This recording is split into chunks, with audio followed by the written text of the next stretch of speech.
Bismillahirrahmanirrahim. Assalamualaikum warahmatullahi wabarakatuh. Apa kabar teman-teman sekalian? Semoga kita sehat selalu dan selalu berada dalam lindungan Allah. Amin ya robbal alamin.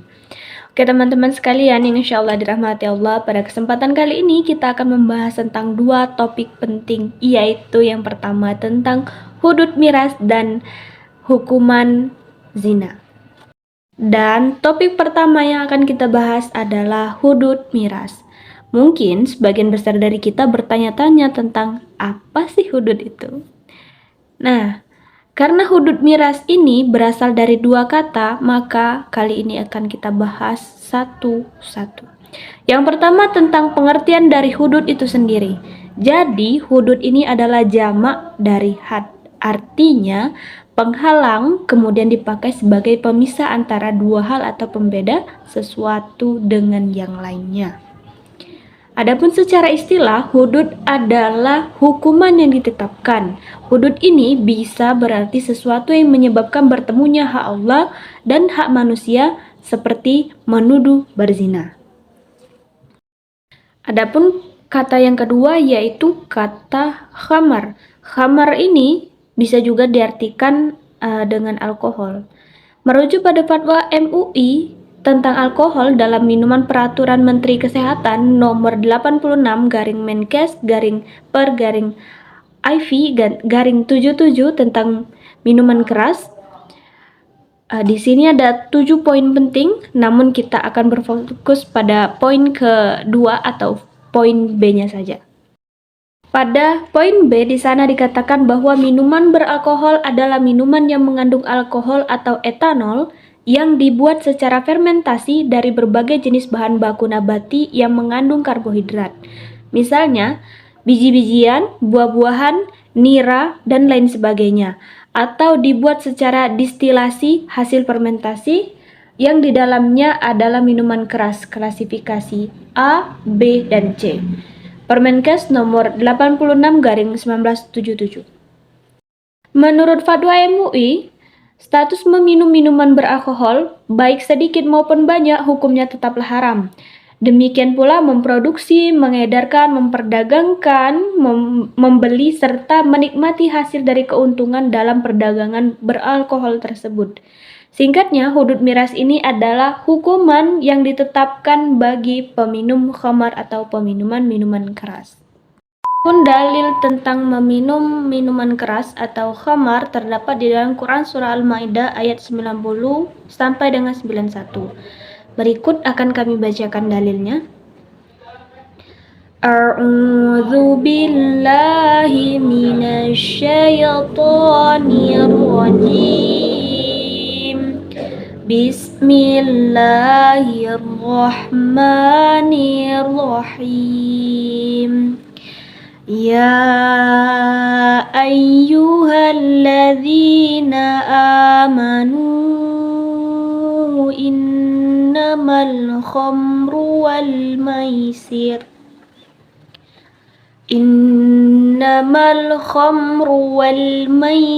wal ansabu wal azlamu rijsum min amali syaitan fajtanibuhu la'allakum tuflihun. Innama yuridu syaitanu an yuqi'a bainakumul adawata wal baghdha'a fil khamri wal maisiri wa yasuddakum an dzikrillah wa anis salati fahal antum muntahun.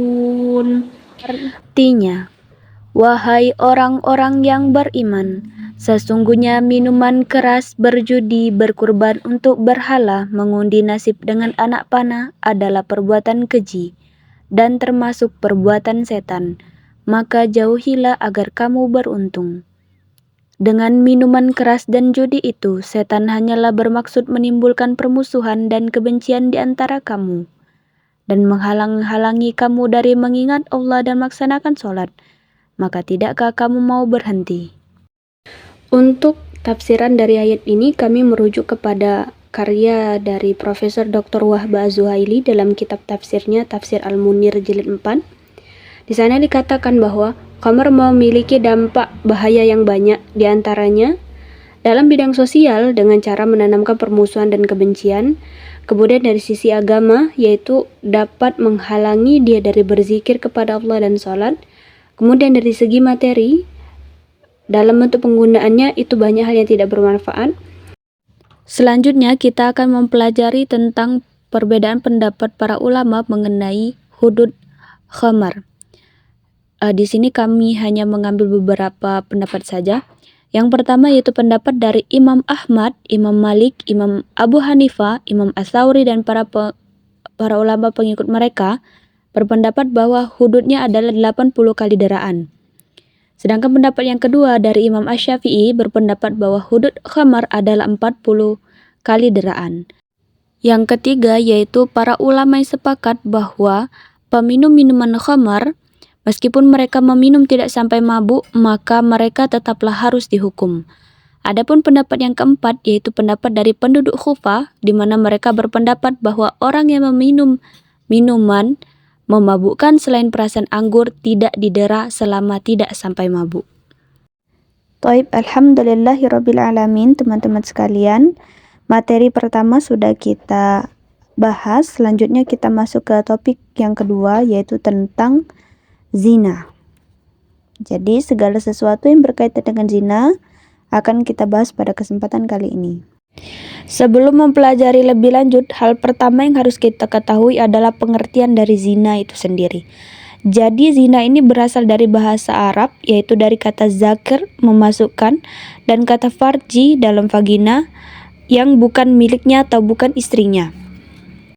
Dan tidak ada unsur syubhat, keserupaan atau kekeliruan. Jadi zina adalah sebuah hubungan badan antara laki-laki dan perempuan tanpa memiliki ikatan yang sah dalam sebuah pernikahan. Nauzubillah. Adapun tentang zina, hal ini dibahas di dalam Quran surah An-Nur ayat 2. Berikut akan kami bacakan. A'udzu billahi minasy syaithanir rajim. Bismillahirrahmanirrahim.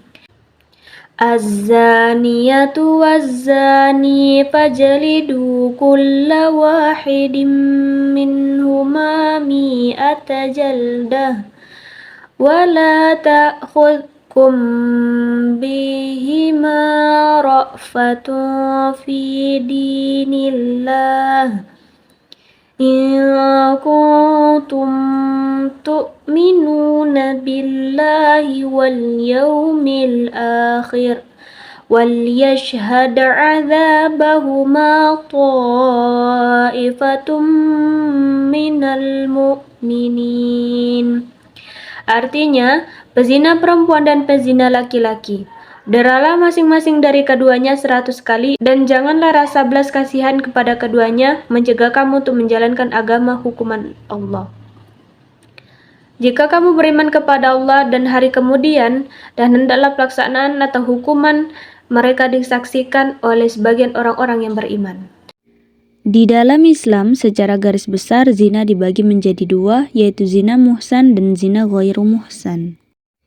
Di mana zina muhsan adalah zina yang dilakukan oleh orang yang sudah baligh, berakal, sudah pernah bercampur dalam pernikahan yang sah, dan sudah melakukan hubungan suami istri. Sedangkan zina ghairu muhsan adalah zina yang dilakukan oleh orang yang sudah berakal, baligh, dan belum pernah menikah dalam keadaan perawan atau perjaka yang melakukan hubungan badan. Zina adalah perbuatan yang berdosa lagi keji, maka Islam menetapkan hukuman bagi para pelakunya, di mana ketika pelakunya adalah zina ghairu muhsan, maka hukumannya diderah dan dipukuli dengan tongkat, tangan, atau benda tumpul lainnya sebanyak 100 kali. Dan catatannya tidak boleh fatal, maka diperintahkan untuk memukulnya di tempat-tempat yang berbeda. Kemudian pelaku zina ini diasingkan selama 1 tahun. Sedangkan untuk pelaku zina muhsan atau zina yang dilakukan oleh orang-orang yang sudah menikah, baik masih dalam keadaan memiliki status pernikahan atau dalam status duda atau janda, maka hukumannya dirajam dan dilempari dengan batu sampai keadaannya meninggal dunia. Baik teman-teman sekalian, mungkin hanya itu yang bisa kami sampaikan. Namun perlu digarisi bahwa Allah itu tidak mengharamkan atau melarang sesuatu kecuali itu karena ada bahaya di dalamnya. Singkatnya, Allah melarang kita untuk melakukan itu adalah bentuk kasih sayang Allah sendiri untuk kita sebagai makhluk ciptaannya. Sekian dari kami. Perbanyak maaf apabila terdapat kesalahan. Kepada Allah kita sama-sama mohon ampun. Khairukum man ta'allama al-Qur'ana wa 'allama. Billahi taufiq wal hidayah. Wassalamualaikum warahmatullahi wabarakatuh.